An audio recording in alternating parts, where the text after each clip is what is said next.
So we have Vespera here, which is a small, compact and lightweight telescope, which is controlled with an app on your devices.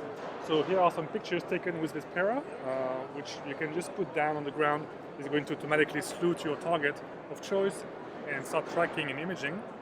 And the scope comes with an app, which I'm going to show you right now.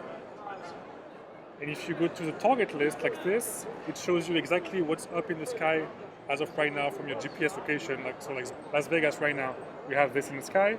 And if you want to go to the Orion Nebula, for example, with M43, there will be a button here. Right now there's no stars, so it's not possible. But you can just tap it and it's going to automatically slew to it, track and take pictures. And every 10 seconds it's going to live stack more and more pictures to make it better and better and better. So there has been two of them, Vespera and Stellina.